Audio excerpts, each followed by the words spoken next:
What's going on, y'all? What it is? So let's go ahead and slide on these topics. And the first thing I want to discuss is Diddy's son, Christian Combs. He happened to be spotted out this past weekend, serving it up and having a good old time with some females in the vicinity. And just seems as though he doesn't have a care in the world in the midst of his father being locked up and facing multiple charges of SAR and so forth and so on, etc. and etc. Now, Christian was seen up in the club serving up a young lady a drink. Now, I don't know if that's his girl or not, but we hope that it wasn't spiked or doused with anything, because we know that that's been his father's Achilles heel.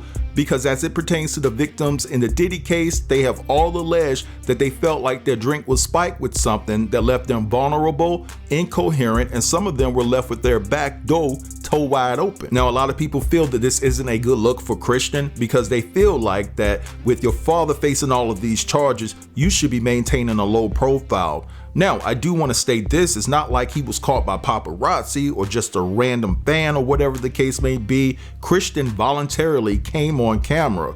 He knows that girl that he was partying with, because it seems as though it could have been his phone propped up or her phone propped up, but he came on camera to dance, to do the Harlem Shake, just acting like his father, a younger version of his father. Now, there was no sighting of his brothers Justin and Quincy, but they could have been there. But I think that they would have all stuck together, because at the end of the day, even though Christian was at the club and his father may be locked up, don't think for one damn moment that Christian didn't have security somewhere within that circumference watching everything and making sure that nothing went left. But anyway, when I look at this video, I just see Diddy's demon inside of Christian. They're not separate demons, they're one and the same.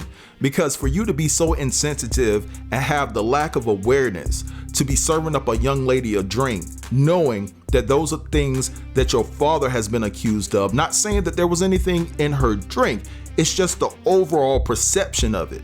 You know, your dad is facing accusations of taking advantage of men and women through alcohol by spiking it, and you're on camera. You come on camera willingly and you're serving up a young lady a drink. I just don't think that he was mindful in that moment, whether it was innocent or not. When I look at him, it's like you may have gotten one demon, but there's two. Yep, double trouble, bitch. Now, I understand that this is a young man, and maybe him going out to the club, being around girls, having a few drinks, this helps alleviate the pain and the suffering that he's going through with his father being allegedly locked up. And for those of you who follow me tight, you know why I keep saying that Diddy is allegedly locked up. I don't have to explain it anymore, right? But what I'm saying is, young man, you have to understand the assignment. And the assignment is, if you support your father through and through, get the hell from outside, lay low until the trial is over. That's how you support him. This right here, I'm not saying that it puts a stain on Diddy that he doesn't already have, but it just doesn't look good. But anyway, let's move along and talk about this dude's father yet again, because according to attorney Tony Busby, there has been 6 separate lawsuits that have been filed against Diddy. Now, if you guys don't know, Tony Busby is the lawyer that is spearheading the lawsuits that were filed by allegedly 120 victims against Diddy. So now there's 6 separate people that have come forward, and they're basically alleging some horrific things as it pertains to their involvement and their encounters with Diddy. So what I want to do right now is play you guys a few clips as it pertains to the new lawsuits that have been filed against Diddy. And I also want to throw in a clip where Rihanna's former publicist is backing Jaguar right up, saying that she's right about a lot of things as it pertains to Jay-Z and more. So guys, sit tight and I'll be back. So Attorney Stephanie, what do you think about this Diddy case? I'm not saying nothing on the Diddy case. I'm not saying a word on the Diddy case. I'm not saying nothing about that case. Don't call me and ask me. I'm not giving you my opinion on the case. No, because I don't want to piss a whole bunch of folk off with what I believe. But no, that's one case that I am definitely staying away from. But I will say this. I will say this one thing. I will say that this case is probably going to cause a lot of people to lower their freak number. Diddy's got 4 lawsuits out today from men. Yes, men. Hold on. because I didn't like reading it. So out of the 6 lawsuits that have come out, 4 of them are men. They're claiming assault, and they're all represented by Tony Busby. One suit, a man says that he was working for Echo Clothing back in 2008, and he knew Diddy through work. At that time, Diddy was developing Sean John, so he was around a lot. He alleges that Diddy and 3 of his bodyguards followed him into a stockroom at Macy's flagship in 2008. He claims someone whipped him in the back of the head and he woke up on all 4s. So I guess when the guy got conscious, he realized that he was on all 4s and Diddy was telling him to get him some got 3,000. And so he was orally. In another lawsuit, a guy alleges that he was hired as a security guard for Diddy's all-white party in 2006 and claimed that one of his drinks was laced with GHB or the extra. He alleges that Diddy forced him into a van, overpowered him, and actually assaulted him. The man claims Diddy inserted his you-know-what into the man's you-know-who and gave him some sodomization. He alleges it was so bad that Diddy's little family was leaking out of his you-know-what. Hold on. Now, this lawsuit, which is lawsuit number 3, is from 2021. The victim said he was disoriented after consuming 1 drink at Diddy's party. He said the room started spitting, and the next thing he remembers is he was being put in the bedroom and he was paralyzed. He said there was at least 3 men actually assaulting him through me and force act. He recalls seeing a Diddy standing over him at one point. The 4th lawsuit has to deal with somebody who was under at the time. A man says he was only 16 years old when he was invited to Diddy's 1998 white party in the Hamptons. Him and Diddy got a picture together. Diddy took interest in him allegedly and said he wanted more private time in a private area to chat. Diddy basically told him he had some good music for him and could make him into a star. Then left. Claims Diddy abruptly told him to drop his and expose his you-know-what for inspection. This ain't the military. He allegedly told the boy that this is a rite of passage. Do you want to be in the industry? Do you want to be a star? Not that much. The victim said he succumbed to Diddy's request and dropped his and exposed his you-know-what, and claims Diddy cupped him and held him into his hands and squeezed and felt on them. There are more of these. There are more of these. Busby is getting his own playlist, y'all. If y'all want to keep a follow of these, I suggest you put me on notification because, baby, it's about to get ugly. I'm a lawyer. I've been talking about the Diddy case. So today, Monday, October 14th, there were 6 new federal lawsuits filed against Diddy in New York federal court. If you remember a couple weeks back, Tony Busby is the attorney who held a press conference and said he's going to be representing over 120 victims of P. Diddy's crimes and that he's going to start filing suits. Well, today it happened. He filed 6 suits, 2 female victims, 4 male victims. They are federal civil cases. So what that means is that now the regular civil procedure starts, which is there is going to be the regular discovery process where each side starts to provide their information to each other, the defense and the plaintiff. So what's different here versus what's happening in federal court, or I'm sorry, in criminal court. So in criminal court, it's the U.S. versus P. Diddy for crimes. Here in these civil cases, it's person A versus P. Diddy, and it is for crimes, but he's not being charged by the state. He's being sued for damages, which is money. So he can settle these suits, and he very well may. Every single civil suit that comes his way from Tony Busby may get settled, which at least these people are getting paid. But that does not do anything to that federal criminal trial against him, which is happening no matter what. That cannot be settled. He can't buy his way out of that. The government does not do settlements in criminal cases. That's just not how criminal court works. So hopefully, these people get their money one way or the other, and he is going to be put on trial in May no matter what.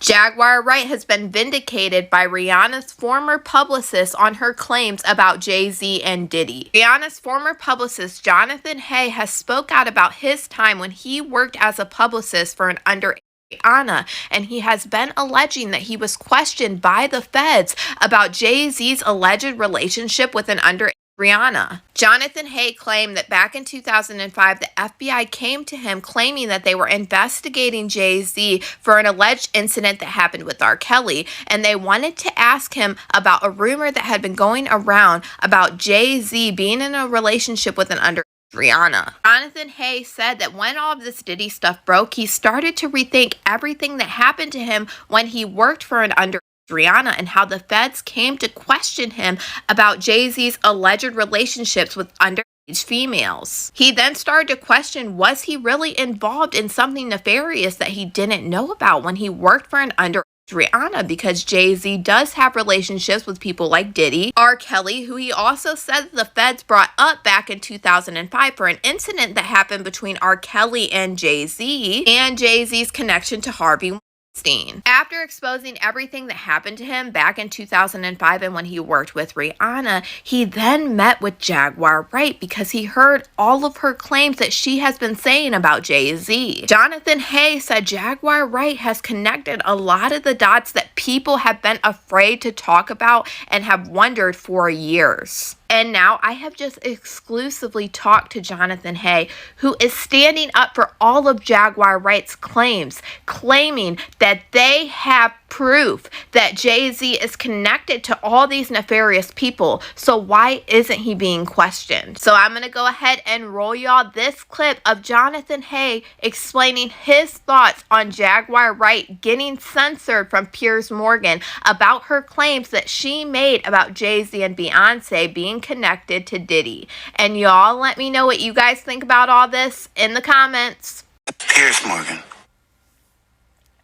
I'm surprised that you would retract and censor your uncensored show based on the words of Jay-Z and Beyonce. You would take their words, not any evidence, just simply their words. And you're taking the word of a man, Jay-Z, who is business partners with Diddy, R. Kelly, and that's who you side with, Jay-Z. Hova, we got receipts, bro. Your time is up. And now Ray J, he's also dissing Jaguar. He's dissing Jaguar because Ray J is friends with Diddy. And he's friends with Jay-Z. And he's friends with Beyonce. And Jay's defending, and Ray J, listen, Ray J's defending Beyonce because Jay-Z's a and he likes to watch Ray J, his wife. And that's the truth. Because you can look at my history with Rock Nation, with Jay-Z. I know that Jay's a it's not a crime to be a I'm not saying that. But Jay-Z and Diddy are both who like to watch men, their wives, or their girlfriends. And Ray J, he's Beyonce. And that's why he's out here now defending Jay-Z, and that's why he's defending Diddy, because Diddy, Ray J, listen, Ray J, Jay-Z, and Beyonce are all on the Diddy tapes. DJ Vlad, shut the yo. Shut up, bro. Listen, son, you're the reason why we are sometimes called culture vultures. You're all about the views, bro. Quit being fake. Quit lying. And how come you always have problems with women of color? Y'all need to man up. Alright, so you guys just heard all of that, and it's just crazy in regards to the influx of people that are filing these civil lawsuits against Diddy.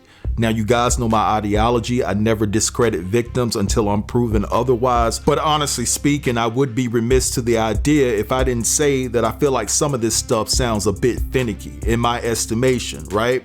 But I'm holding on by a thread, y'all. We're going to keep empowering these alleged victims because at the end of the day, we don't know until the truth is exposed. Now, as far as Rihanna's former publicist, Jonathan Hay, coming out and saying the things that he said about Jay-Z, Diddy, Beyonce, and Ray J in defense of Jaguar, I just wonder, are the same people within our community that discredit Jaguar and her story, some of her stories. We know that everything is not facts, right? Because no one was actually everywhere that these incidents allegedly took place. But as far as him coming out defending her, I wonder, within our community will y'all believe the YT man? Because y'all know how some people within our community works. When media platforms that are melanated come out with breaking news, some of them will sit back and say, well, we'll wait for TMZ to report it, because guess what? TMZ is a YT news media platform, and y'all gonna always believe them over your own people, right? So here's Jonathan Hay, who worked closely with Rihanna, and he's telling you all of these things within the industry. He has ties to the industry. Now, I wonder if the people within my community that doubts everything that Jaguar Wright says, will they come around and start really paying attention and say, hey, maybe she's telling the truth about some things, right? Like I said, everything is not fact. But at the end of the day, Jaguar knows something. And on top of that, when you have a YT man to take the time out of his day to come on camera to defend a melanated woman, when he does well for himself financially, and he has way more to lose than Jaguar Wright if he was sued, that shows a lot. That shows his true character. That shows that he knows what he's talking about as it pertains to the industry. And it makes me pose this question. I know a lot of people say, well, they're not going to sue Jaguar because she has nothing, right? But you can sue Jaguar to keep her quiet, right? You could. And you can sue Jonathan Hay because Jonathan Hay has way more financial stability than Jaguar. Why aren't these celebrities stepping up to sue Jaguar, to sue a Jonathan Hay and many others that have ties to the industry and have come out and put the industry on blast? Why won't they sue them? My guess is if they were to sue a Jaguar or a Jonathan Hay, let's just say that they don't have any receipts to back them up, to rely on in the court of law. That doesn't mean that they can't point the investigators and lawyers in the right direction to the individual that has all of the receipts on Jay-Z, on a Diddy, on Hollywood in its entirety. And I don't think that these people want to go down that particular rabbit hole. They don't want to open up those can of worms. And something tells me that Jonathan Hay would be the wrong person to try and sue, because I believe that Jonathan Hay has some people that sit in high places that look like him, where he has easy access to get information just like that. Now, something that Jonathan said that stuck out like a sore thumb is when he said that Beyonce and Ray J have been intimate together and Jay-Z has sat back and watched them. I never knew about that. Have you guys ever heard of that rumor? Is that old news or is that new news to you too? Because I've never heard of it before. But anyway, guys, I'm gonna let this go right here. I want you guys to drop down in the comments and let me know what you think about everything that was discussed within this video. Don't forget to like, comment, share, and if you're new here, consider subbing to the channel. I'll get with you guys later. Peace.